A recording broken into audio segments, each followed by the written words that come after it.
اعوذ باللہ من الشیطان الرجیم، بسم اللہ الرحمن الرحیم۔ السلام علیکم۔ لاسٹ ویڈیو میں ہم نے معلومات حاصل کی تھیں فتنے کے بارے میں کہ فتنہ کیا ہے اور فتنے کے معنی کیا ہیں، اور قرآن شریف میں فتنہ کن کن معنوں میں یوز ہوا ہے۔ آج ہم بات کریں گے فتنے کی اقسام پر، کیونکہ ہمیں یہ بھی معلوم ہونا چاہیے کہ فتنہ کس کس قسم کا ہوتا ہے۔ تو آج ہم بات کرتے ہیں فتنے کی اقسام پر۔ سب سے پہلا فتنہ گناہوں کا ہے، چاہے وہ گناہ روحانی ہوں یا جسمانی ہوں، چاہے وہ اللہ کے حقوق میں کوتاہی کے سبب سرزد ہو رہے ہوں یا پھر اللہ کی مخلوق کے حقوق کی حق تلفی کے سبب ہو رہے ہوں۔ گناہ کی کوئی بھی قسم ہو، وہ اس فتنے کے تحت داخل ہے۔ جب یہ گناہ کثرت کے ساتھ ہونے لگتے ہیں تو اللہ پاک کی طرف سے ظالم حکمرانوں کے تسلط کی صورت میں عذاب آتا ہے۔ فتنے کی مختلف اقسام ہیں۔ مثال کے طور پر شہوات یا نفسانی خواہشات کا فتنہ، اس کے تحت بہت سارے فتنے آ جاتے ہیں، مثلا گناہ، اولاد، مال اور عورت کے فتنے۔ یہ تمام فتنے خواہشات پرستی اور نفس پرستی کے تحت داخل ہوتے ہیں۔ گناہوں کا فتنہ کیا ہے کہ سب سے پہلا جو فتنہ ہے وہ کیا ہے؟ گناہوں کا فتنہ ہے۔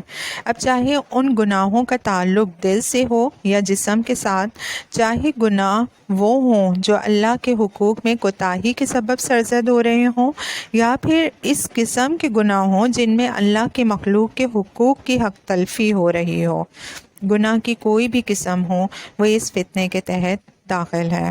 جب یہ گناہ ظاہری، جسمانی، دلی، مخلوق کی حق تلفی اور خالق کے حقوق میں کوتاہی کے باعث کثرت کے ساتھ ہونے لگتے ہیں تو اللہ پاک کی طرف سے جو عذاب آتا ہے وہ ظالم حکمرانوں کے تسلط کی صورت میں آتا ہے، بد دین لوگوں کے کنٹرول کی صورت میں ظاہر ہو جاتا ہے۔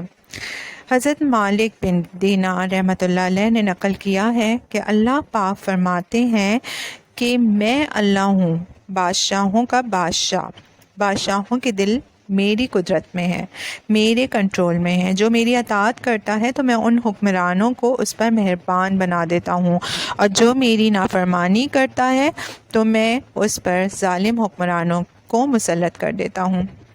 پھر فرمایا کہ تو صرف حکمرانوں کو گالم گلوچ کر کے اپنے آپ کو مصروف نہ رکھو، بلکہ میری طرف بھی رجوع کرو، اپنے گناہوں کی معافی بھی مانگو، اپنے ماضی پر ندامت کے اشک بھی بہاؤ، تاکہ میں تم پر ان حکمرانوں کو مہربان کر دوں۔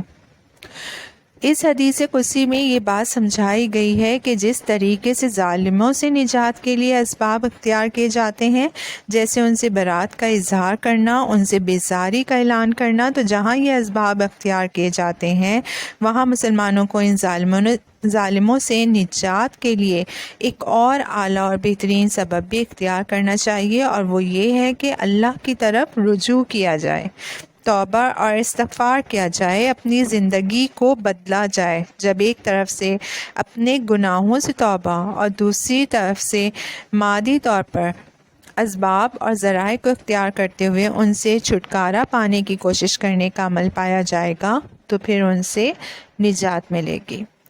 آج مسلمان اپنی زندگی کا محاسبہ کرنے کے لیے تو تیار نہیں، اپنے گھر کو بدلنے کے لیے تو تیار نہیں، اپنے 6 فٹ کے جسم پر دین نافذ کرنے کے لیے تو تیار نہیں، اپنے ماتحتوں کو یا ماتحتوں میں دین زندہ کرنے کے لیے تیار نہیں، اور چاہتے یہ ہیں کہ حضرت ابو بکر رضی اللہ تعالیٰ عنہ جیسا کوئی حکمران آ جائے، حضرت عمر جیسا کوئی حکمران آ جائے، حضرت عثمان جیسا کوئی حکمران آ جائے، حضرت علی رضی اللہ تعالیٰ عنہ جیسا کوئی حکمران آ جائے۔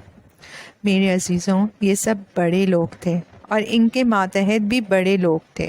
حضرت ابو بکر رضی اللہ تعالیٰ عنہ کے ماتحت حضرت عمر رضی اللہ تعالیٰ عنہ تھے، حضرت عمر رضی اللہ تعالیٰ عنہ کے ماتحت حضرت عثمان رضی اللہ تعالیٰ عنہ تھے، حضرت عثمان رضی اللہ تعالیٰ عنہ کے ماتحت حضرت علی رضی اللہ تعالیٰ عنہ تھے۔ جب زندگی اچھی ہوا کرتی ہے تو اللہ رب العزت ایسے حکمران عطا فرماتا ہے، تو صرف یہ سوچنا کہ حالات بدل جائیں اور میں نہ بدلوں، ایسا نہیں ہوتا۔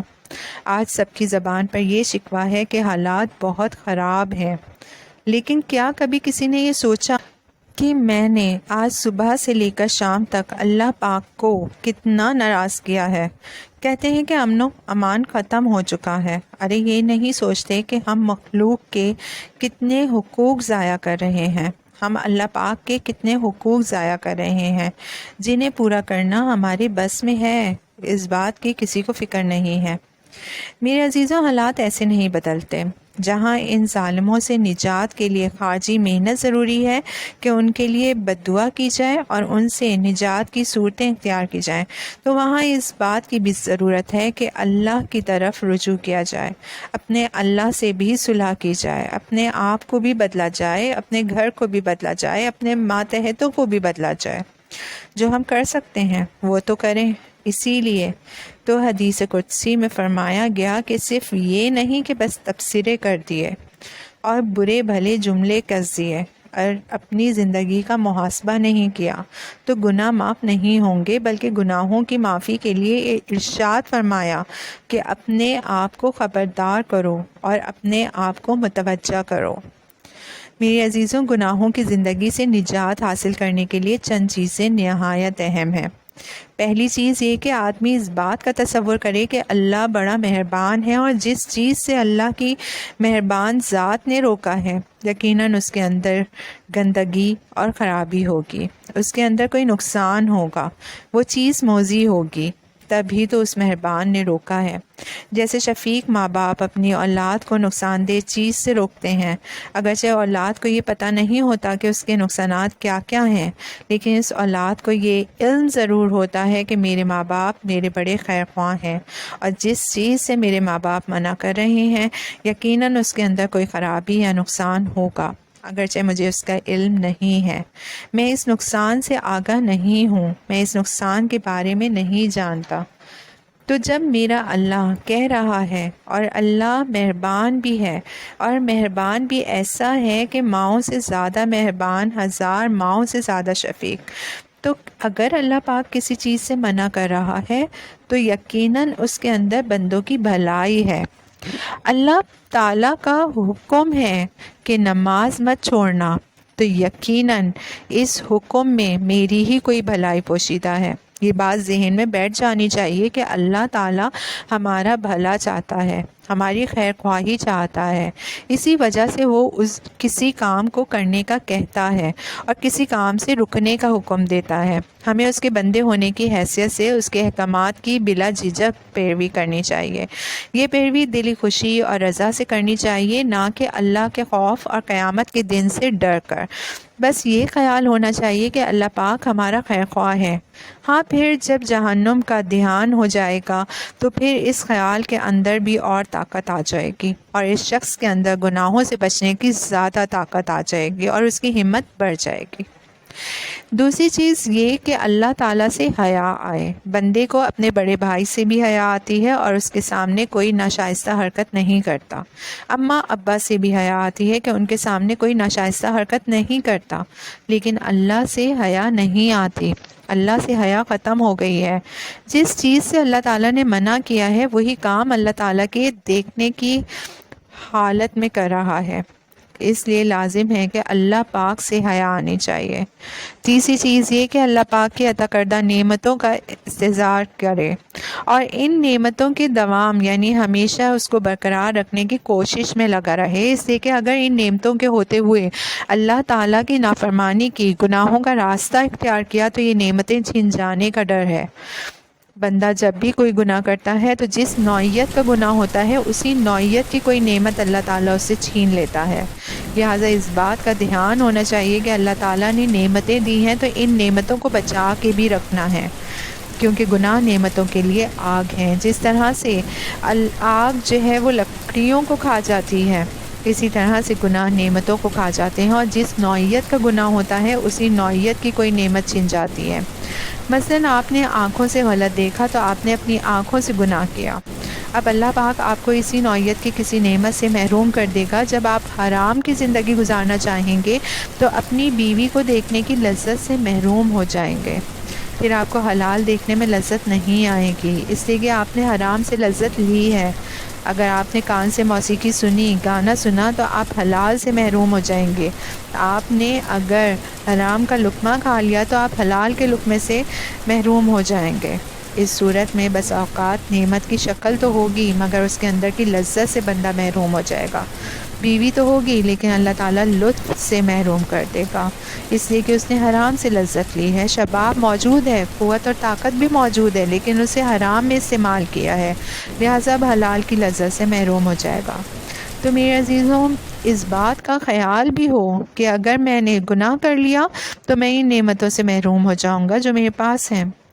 چوتھی چیز یہ ہے کہ اللہ کا خوف ہو، اور اللہ کا خوف بھی ایسا ہو کہ اس میں عظمت کا پہلو ہو۔ اسی لیے اللہ پاک نے قرآن پاک میں ارشاد فرمایا، سورہ فاطر کے آیت نمبر 28 ہے، اس کا ترجمہ ہے کہ بے شک علماء ہی اللہ تعالیٰ سے ڈرتے ہیں۔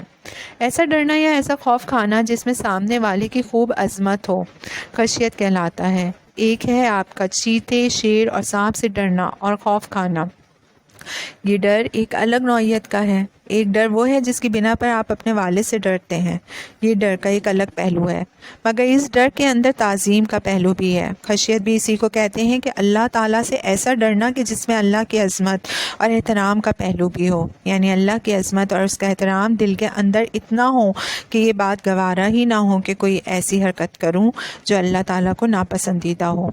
اگر یہ چیزیں نصیب ہو جائیں کہ اللہ کے مہربان ہونے کا دھیان پیدا ہو جائے، اللہ تعالیٰ سے حیا آ جائے، نعمتوں کے چھن جانے کا خوف پیدا ہو جائے، تو اس کے نتیجے میں انسان کو گناہوں سے بچنے کے لیے ہمت کرنا آسان ہو جائے گی۔